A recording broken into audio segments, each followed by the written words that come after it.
Hey guys, Kenny within the pocket here again, and today I'm going to be talking to you about this guy, and this is the Steel Will Mini Cutjack.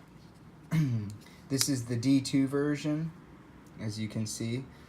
This is the budget version of this knife, and I just want to talk about this because I'm going to be giving this one away to a friend, and I wanted to review it before I do that, just to let you guys know what I think about this knife and why I'm giving it away, and you know, the benefits and downsides to this knife if you're out there looking at it.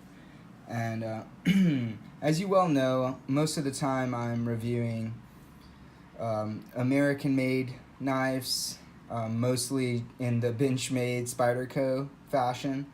Mostly Spydercos lately, and if you look at the average, I bet you Spydercos is mostly what I review, at least for the time being. But yeah, I do have a few Chinese-made knives, and these are Chinese-made, but they are made very well. Just like Kaiser's, another one that I have a few of.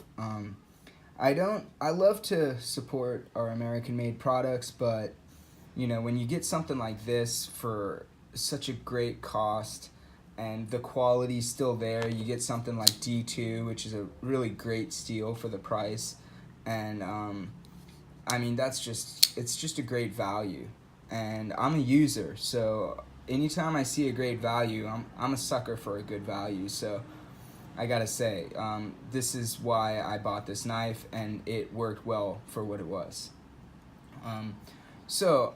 Really quick, I'm gonna go into a few specs. I'll do a few size comparisons. This guy is 7-inch overall length. I'm gonna show you a few knives that are similar. Of course, the Para 3.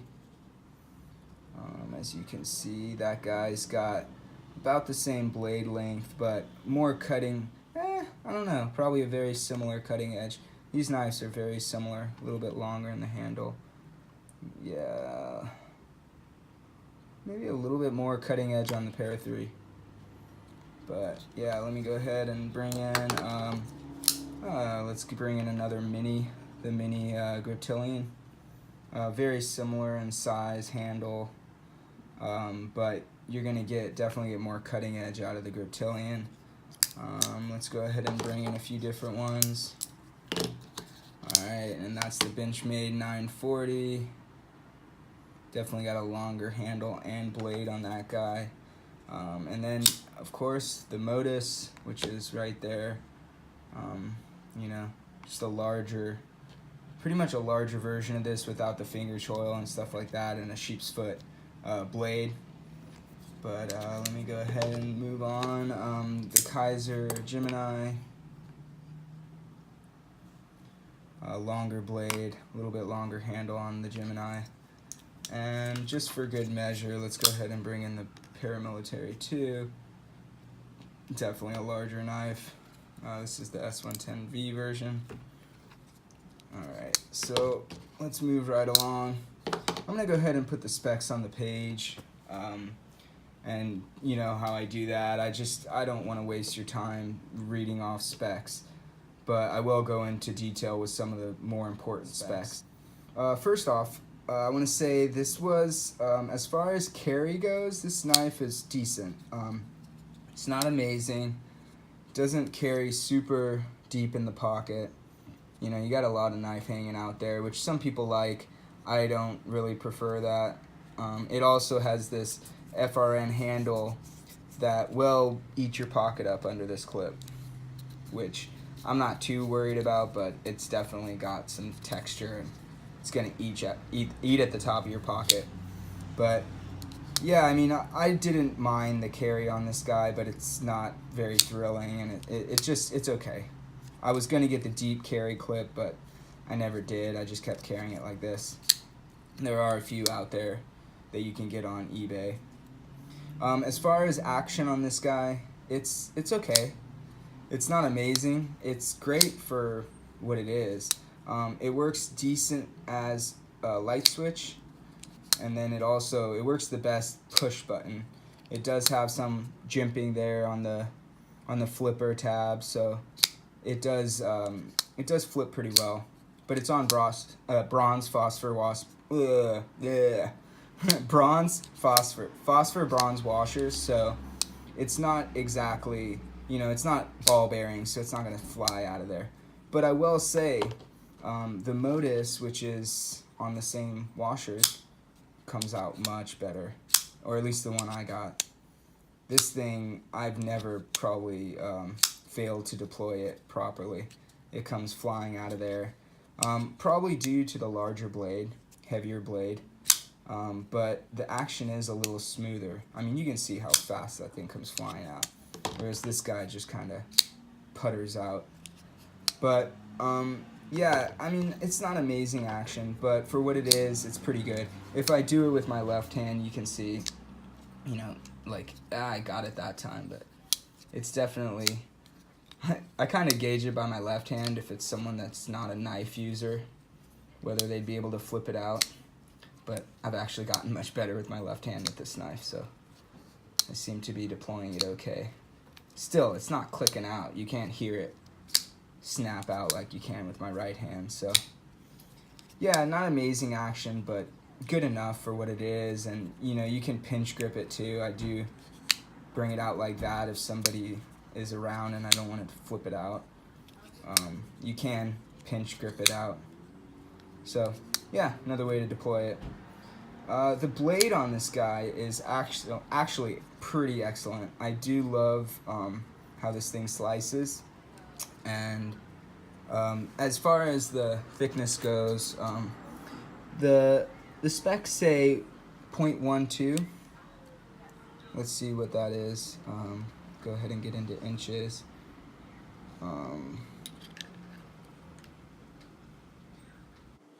0.115. Okay. 0.115. So it's a little thicker than it says, at least on Blade HQ. Let me see. See if there's another. Yeah, 0.12 is what most sites say, so that's incorrect. At least on mine, it's 0.15. And as far as behind the cutting edge, let's see. This guy has been sharpened. I just sharpened him yesterday, actually. Okay, so 0.028, 28 thousandths behind the edge. It's like right behind the secondary bevel there. Yeah, 0.027, which is, that's not bad. It's about what my bench made. I think that's what my bench made 940 is. 30 thousandths right there. Yeah, 29 thousandths. Yeah, it's not an amazing slicer, but they do a decent job at grinding this down. It's a saber grind with flat grind to the secondary bevel, but it's not awful behind the edge, but it's not super slicey either, like a Spyderco. So yeah, I find it slices pretty good. I'll go ahead and put some footage of me slicing some cardboard up. That was actually with this shiny new edge I put on, which, if you can see, is still mirror even after slicing a bunch of cardboard. Yeah, that is a beautiful edge. I'll put it on the screen, the picture of the edge after I got done sharpening it too. Again, I'm going to be giving this to a friend, so I just wanted to give it a nice edge for him. Give it to him right. Can't give him an edge that's not sharp. As far as the blade on this thing goes, it has the saber grind definitely brings some thickness to the tip, and the D2 steel, I find, holds its edge pretty good. I'm pretty impressed with the D2. And the tip, also with the toughness, because I use this tip. This is kind of my beater knife I had, kind of a secondary knife I had in my backpack I carry every day. And I use this tip to chip out some resin, and I was not friendly to this tip, and it held up pretty good. Obviously, I sharpened it since then, and I got a nice fine tip on it now. But even with the factory edge, I kind of got in there with the tip, and it seemed to hold up pretty well. So I was impressed with that. As far as handle goes on this guy, this is kind of where it loses me a little bit. Back here, it's a comfortable handle. Don't get me wrong. Great ergos as far as, comfort in the hand. Definitely needs to be knocked down in here a little bit. I'll probably do that for my buddy. It's pretty sharp. One hot spot, you can feel the sharp edge in here on the FRN. But other than that, I got pretty good grip on this thing. It's not going anywhere. This FRN is great. The lockup on this guy is nice and solid too. I forgot to mention that with the action. Yeah, it's super solid. And the lockup, as you can see, is about 50%. But yeah, sorry, I digress. I forgot to mention that in the action.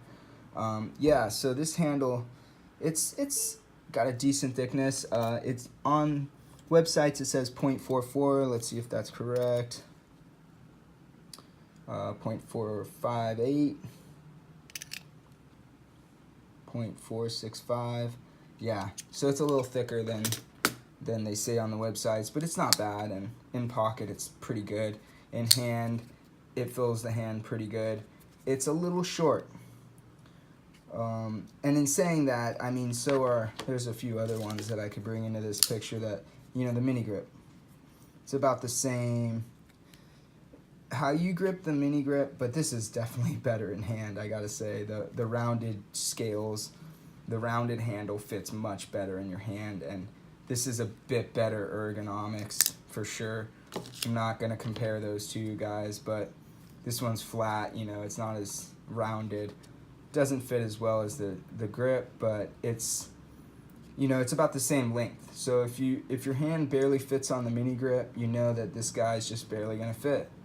When you come into the finger choil, you get a much better grip, but it is kind of one of those finger choils where you might just cut yourself if you sharpen the beard of this right up to that edge and your fingers are thick. You could definitely slide up onto that edge. Don't love the finger choil they do here. If you're gonna do it, just do it, but this is a little tight. But it's decent. I don't mind it. It's fine. It was a good for me while I had it, and I would never say this is that's bad. It works really well, and to be honest, I did enjoy using this.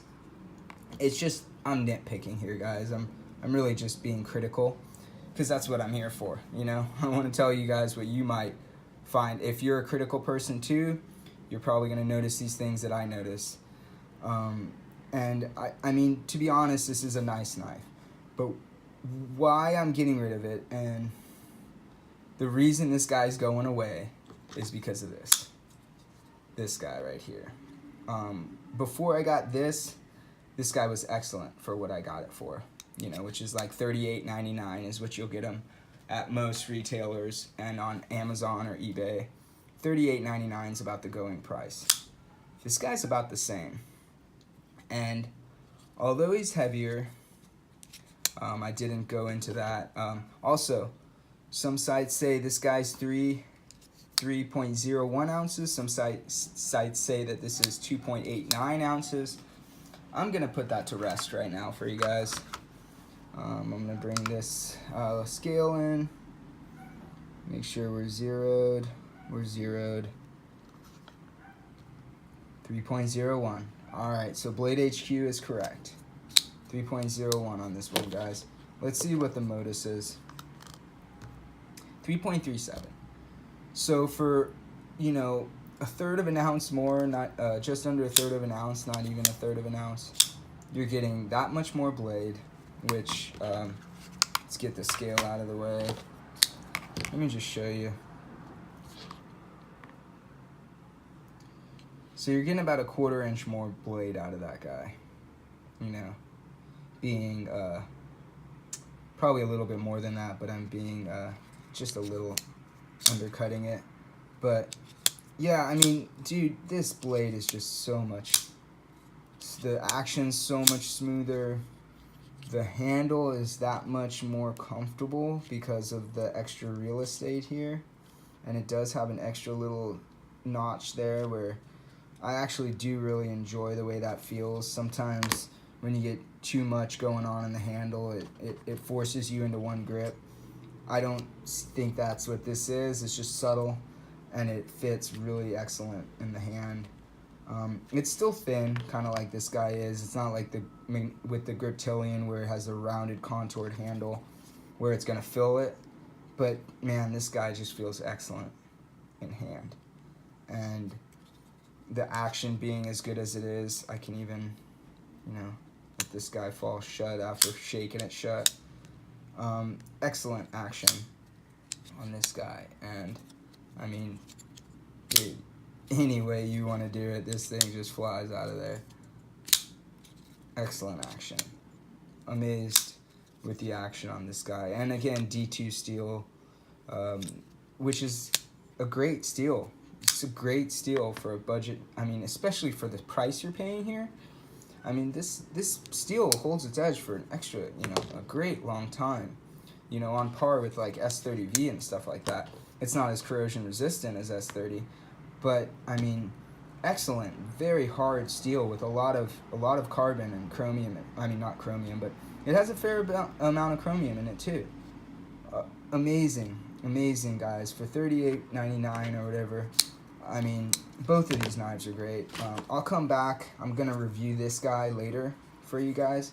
I want to go into a full review of that because that's why this guy's going away. So. Anyways, I'm going to keep this guy short. Well, relatively. I'm already at 16 minutes here. But I just really wanted to talk about that and show you guys this because I think it's an excellent choice. If you have smaller hands, like I said, I'm about a medium to large size hand, large in latex gloves, and I have thick fingers, thick hands. So this guy's a little small for me. And there goes the action.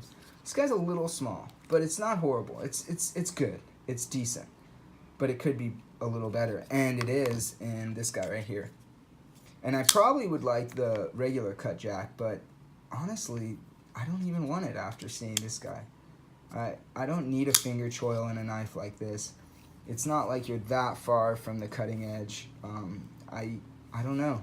I really dig this guy, and I like the blade shape too. And like I said, I'll go into a more detailed review of this knife later on, and I'll show you all the specs on this guy. So thanks again guys for watching. Steel Will Cutjack. I would recommend it for people who are looking for a cheaper beater knife, something that you don't have to worry about, that's what I got it for, and it worked well for that. I gotta say, the D2's tough, and it has decent action, decent carry, which can be fixed with aftermarket clip. Spend an extra $20 for $60. You got a knife that is, really good. Anyways, I know there's some other options out there, guys, with like G10 scales and stuff. I just know that this one's a decent one, and I'd love to compare it to something else right now, but I don't really have anything. I have other $40 knives, $50 knives, but not in this kind of category, so can't really compare it to something else like this. But anyways, have a great day, guys, and thanks again.